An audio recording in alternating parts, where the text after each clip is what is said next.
Okay, so I want to welcome everyone to my first workshop called Make Your Money Stretch, where I teach you how to feel richer with the same income that you have right now. I want to start off by thanking everyone in the room for coming. Yeah. Yeah, thank you all for coming here in person so you can get the ultimate experience. And thank you all for tuning in live so that you can get the experience as well and you won't miss out on this vital information. So, first, I'm going to start with introducing myself. I am Elon Jonell. I'm an accountant. I have my master's degree in accounting from the #1 accounting program in the country, University of Illinois Business School. Go Illini. And I am a financial coach, or what I like to call it, a money mind control coach, because I like to say that I teach people how to control money with their mind. So, we're going to go to the next slide, and I'm going to talk about what you'll be learning today and what you'll get from this experience. Next slide, please. So, what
Yeah, please give me your grace. Thank you. um, yeah, so your money feels tight because you have no clear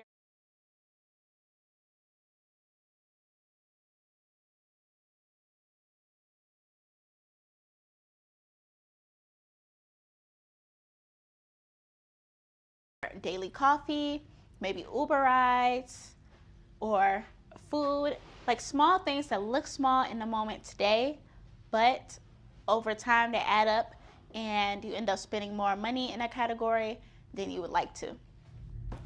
And then also, money without a plan disappears, which goes back to no clear structure equals fast spending, because when you don't have a plan for your money, you end up just spending it wherever. You end up spending it on things that um, don't necessarily serve you, and it ends up disappearing. And what some people tell me is that they feel like they spend their money and they get this money, and at the end of the month, all their money is gone, and they don't know where they spent it. They don't know where it went. It disappeared. And they end up feeling like they live paycheck to paycheck. So, we're talking about making your money stretch. Stretching is about clarity, not restriction. We're not talking about restricting your money. We're talking about laying it all out, stretching it out across the categories that you feel will best serve you, so that you could feel like you see where your money's going and it's going where you want it to go. So we're going to go to our next slide. So, step 1 to making your money stretch is identifying where your money goes. So most people underestimate their real spending. They may not know how much they're spending overall, they may think that they spent less than they really did. We're going to look for recurring leaks and low visibility expenses. Recurring leaks are the things that you spend um, more often, frequently, that you don't realize is taking away from the amount of money you have overall throughout the month. And yeah, we're going to start with our first activity, which is we're going to list our top 5 spending categories. So for everyone who's here in person, on the sheet that you picked up on your way in the door, we have our first section 1 where you write your top 5 spending categories. So I'm going to give you all a couple minutes to write those down. They can be anything like food, rent, your car, things like that. And then we're going to share it with the group. So I'm going to give you all a couple minutes to go ahead and write that down. And then while you all are doing that, I'm going to do a quick plug for my most powerful tool that I feel like will help anyone with their money challenges and help you learn how to control money with your mind. We're going to talk about my Money Mind Control Journal, which is linked in my bio. This is my most powerful tool to be able to set your goals, rewire your thoughts, and track your progress over time. So yeah, get that if you all want more tools beyond what we're learning today. So how you all feel? Are you all ready to share? People in the room? Yeah. Okay, so anyone want to shout out or raise their hand and share their top 5 spending categories? Yeah, mine would be rent, Rent, car, car, food, food, dates, dates, and and clothes. and clothes. Okay, I feel like a lot of people can relate to that, to those. You want to share? Yeah. Go ahead. Food, transport, Food, like Uber. transportation, subscriptions, Like, yeah. For video editing and stuff. Uh-huh. Dates, Dates, my daughter, and your daughter. trees. All right, and trees and grass. Yeah, so those type of categories, those are the things that I feel like most people relate to. Food is definitely like that one thing that I feel like everyone would say it leaks and drains their money throughout the month. So we're gonna talk about things that can, or ways that you all can control and get a hold of, manage these silent leaks or these money drains. Okay, yeah, thank you. So what we're gonna do, we're gonna talk about the priority budget. The priority budget is where you prioritize your money from needs, wants, and our last category is going to be savings, debt, and investments. Savings, debt, and investments are the money, is the money that you're putting aside to propel yourself forward. So either you're saving that money, you're eliminating your debt, or you're putting it in an account where it will grow, aka investments. And the needs are going to be things like your home, your car, your family, sometimes clothes, food, and things like that. Wants will be, it could also be clothes, shoes, trips, and I guess you all mentioned dates. Dates could be a want, could be a need. It just depends on. Yeah, that's wants. Grass and trees is wants. So all the things that you want that are fun and things like that, but you can live without, those are gonna go in the wants categories. And the savings and debts, it depends. For me, as an accountant and financial coach, I like to tell people if you're in debt, you need to be eliminating that before saving. And if you don't have debt, you want to save, but you would rather invest because you would rather have your money in an account that will grow it as opposed to just letting it sit and inflation decreasing the value of their money over time. And the purpose of this budget is to create clarity and free up cash for you throughout the month. So we're going to go to our next slide. This next slide, we're going to talk about why this system works. This system works because it separates your bills from your lifestyle money. It will prevent accidental overspending because you will already have a plan for your money going forward, and it will make you think twice before spending money because you already know that you have a plan and that money has somewhere to go.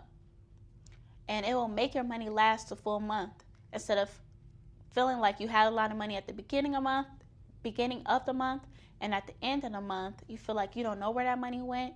You also may feel like you didn't handle and take care of everything that needed to actually be taken care of, the things that are high priority, and it will make your money last a full month because you already assigned a job to every dollar throughout the month.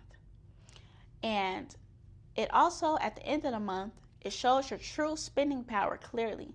It shows how much power you have over your money by telling it what to do instead of allowing it to tell you what to do. What you can and cannot do, you're telling your money what it will do for you throughout the month. So we're going to go to our next slide. And our next slide, we're going to have our main activity. So the main activity, we're going to practice this 3-account system. So what you're going to do at the top of your page or somewhere on your page for the people who are here. For the people who are at home and watching on YouTube, you may want to get a pen and paper. I'll show you all real quick what the page for the people who are here looks like. Here we have section 2 where we have our needs. We have 6 slots for needs. We have our wants. And then we also have a section for our savings, debt, and investments. So if you're at home, you may want to recreate something like this so that you can follow along with us.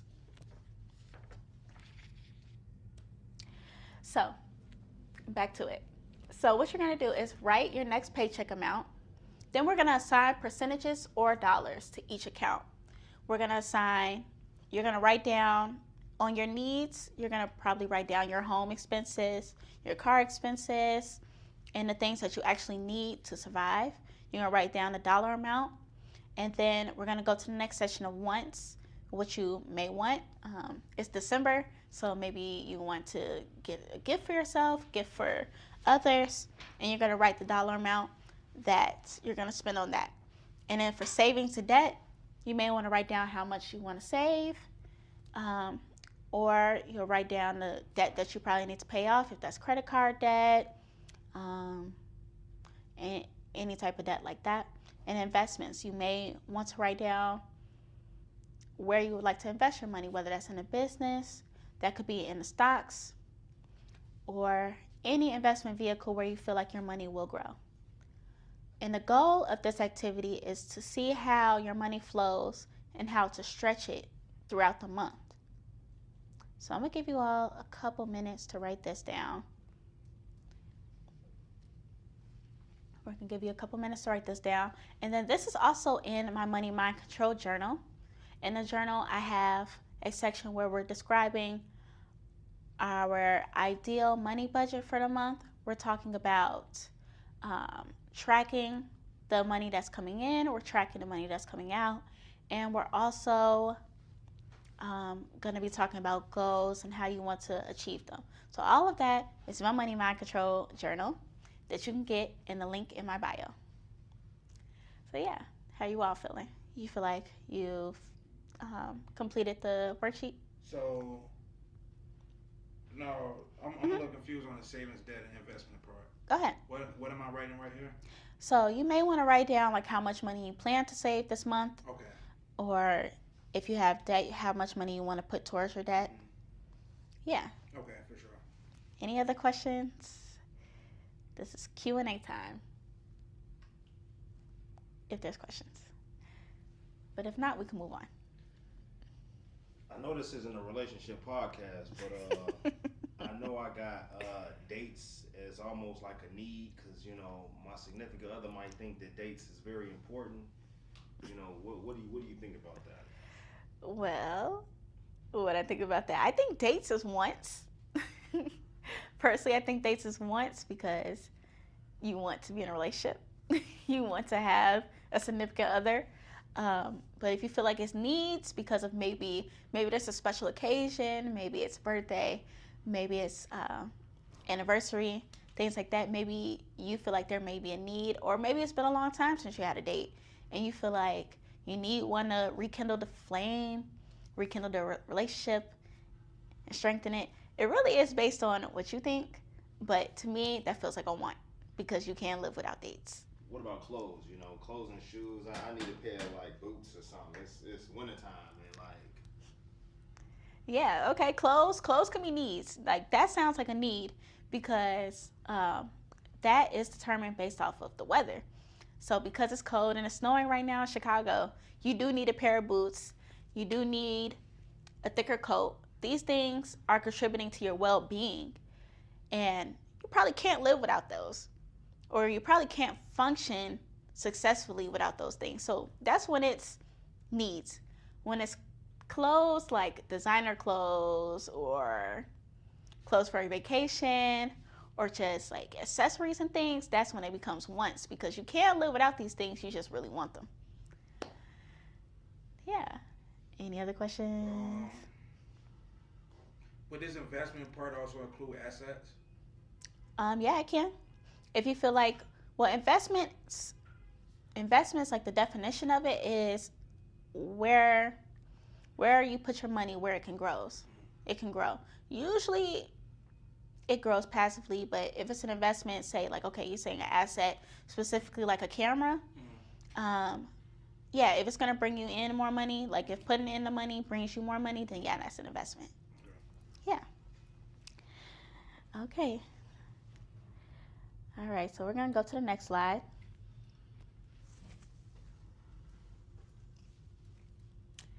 All right, so if you took a look at this worksheet and you found that your money for needs and wants and savings is more than your paycheck amount. If it's more than your paycheck amount, then there may be some cuts, or you can find quick cash boosts to help you either make more money to cover those expenses or cut down expenses so that you will be under that income amount.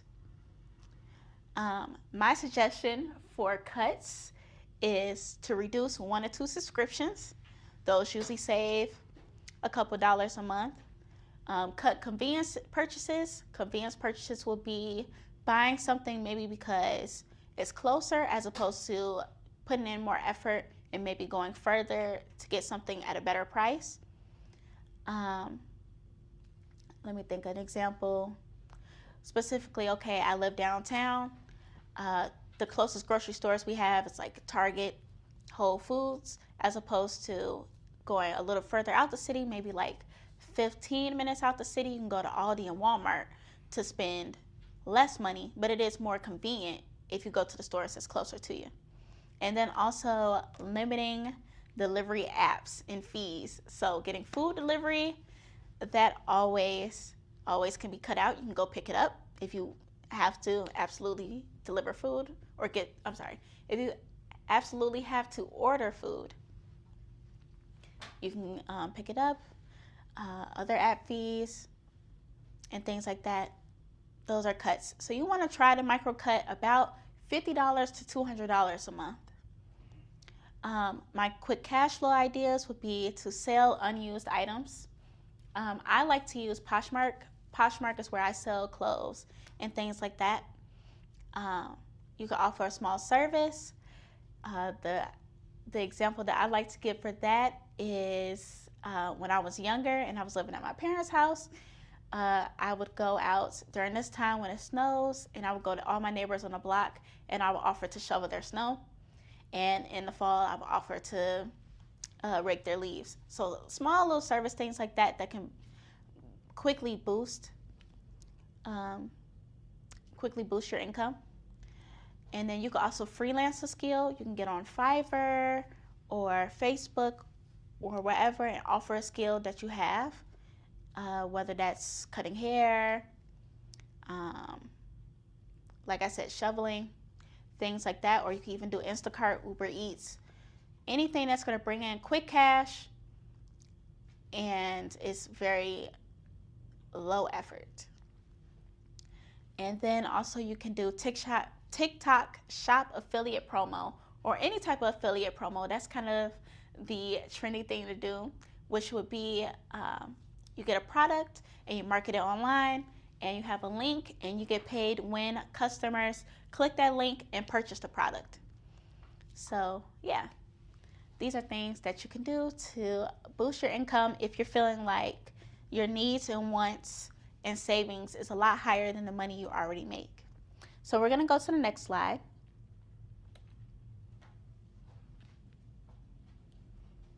Yeah, so I'm really hoping that this is really helping you. If you're looking at this and you're wondering what's your next steps, here's what you can do. You can use the 3-account system that we talked about today, and you can use it on your next paycheck and use it for the whole month to balance and categorize your money. You can start tracking your spending for the next 7 days to watch how you naturally spend money, and see what your habits are and maybe make improvements here and there. You can apply one micro cut that we talked about today, or you can implement and apply one income booster this week. And if you want deeper tools, you can also purchase my Money Mind Control Journal, which will help you set your financial goals, remove your money blockages, build strong spending habits, and track your progress over time. So yeah, are there any questions or how are you all feeling so far? Good. I'm eager to create a spending plan. Yeah, same. A spending plan, yeah. So if you're looking to create a spending plan, you can also go to my link below. This is where all of my tools are, and you can book a call with me. That's something we would do in more of a 30-day to 3-month session. The spending plan, usually what I do is I help people go through their statements, their bank statements, and look at their money habits that they've already been doing.